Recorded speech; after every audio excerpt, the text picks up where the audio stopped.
With world leaders, including our own Prime Minister Boris Johnson, now speaking to Joe Biden, something else interesting is going on in America.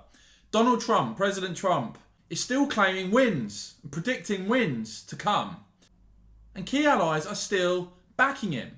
I'm going to bring you all the very latest in this report, guys, but if you could please start off by making sure you've hit the subscribe button and the bell so you don't miss future reports. Now, I want to go through what a few people have said. Everyone from US Secretary of State Mike Pompeo to Attorney General William Barr to the Senate Majority Leader Mitch McConnell, all very, very senior figures in America.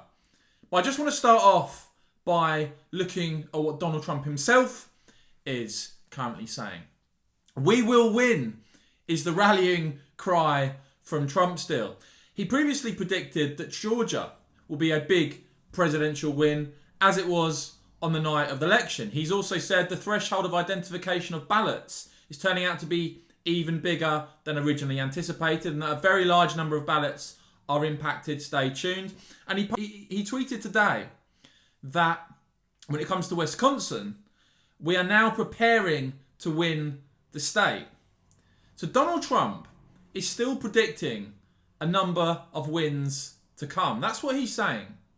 When it comes to the Republican Party, it's quite interesting. Here's the Associated Press. GOP backs Trump as he fights election results, transition. Some Republicans, the Associated Press report, including Senate Majority Leader Mitch McConnell, rallied behind Trump's efforts to fight the election results. Few in the GOP, they say, acknowledged Biden's victory. And Mitch McConnell, the Senate Majority Leader, a very senior figure in American politics, talking about legal challenges, talking about recounts. Here's what he's been saying. Obviously, no states have yet certified their election results. We have at least one or two states that are already on track for a recount. And I believe the president may have legal challenges underway in at least 5 states. The core principle here is not complicated.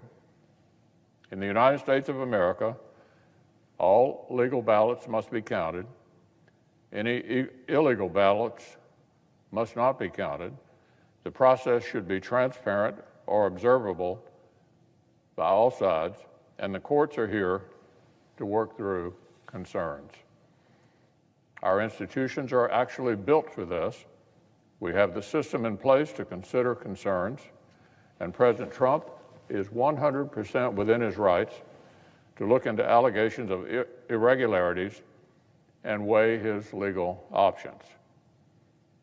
Let's go back 20 years ago.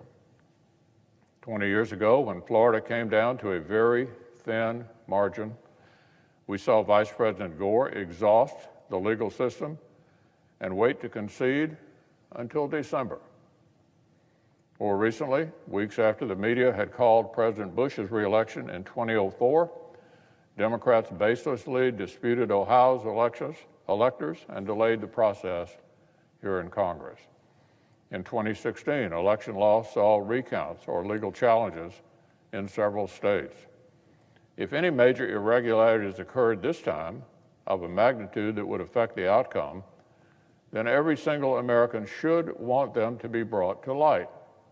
And if Democrats feel confident they have not occurred, they should have no reason to fear any extra scrutiny.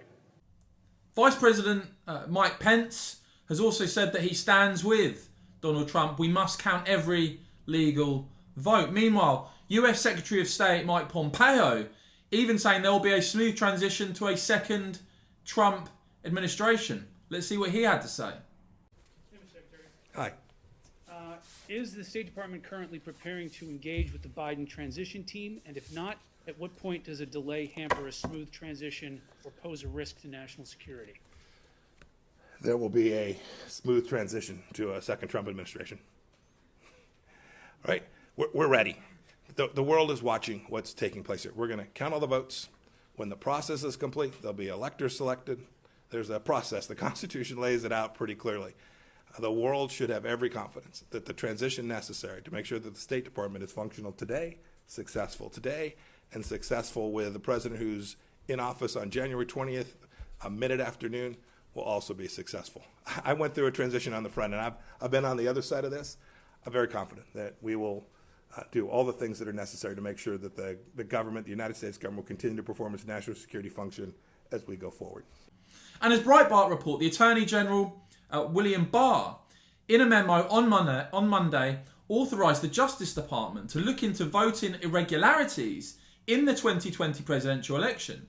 Another figure who's been very outspoken, Lieutenant Governor of Texas, Dan Patrick, tweeting, President Donald Trump's pursuit of voter fraud is not only essential to determine the outcome of the election, it is essential to maintain our democracy and restore faith in future elections.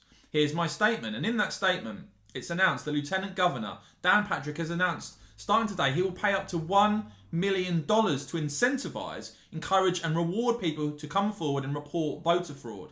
Whistleblowers and tipsters should turn over their evidence to local law enforcement, the statement reads. Anyone who provides information that leads to an arrest and final conviction of voter fraud will be paid a minimum of $25,000. Quote, I support President Trump's effort to identify voter fraud in this presidential election and his commitment to making sure that every legal vote is counted and every illegal vote is disqualified. President Trump's pursuit of voter fraud is not only essential, he says, to determine the outcome of this election, it is essential to maintain our democracy and restore faith in future elections. Interesting article from Real Clear Politics written by Andy Podster. The media should not have called this election.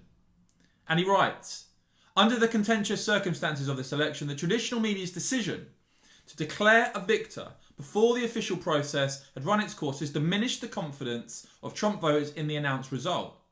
Even if the declaration of a Biden victory is found to be accurate, he says, the call was premature, and it will make the effort to unify our nation far more difficult.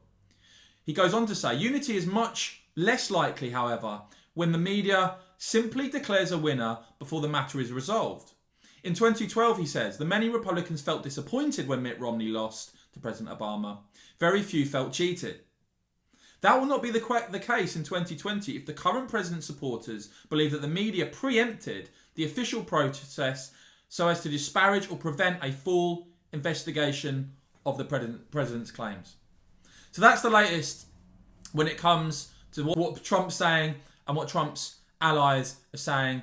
Would love to know what your thoughts are on what Trump has been saying in the US election below, guys. And of course, as ever, really appreciate you watching. If you give this video a big thumbs up, you found it helpful and informative, and you want to become a supporter of the channel, click join below.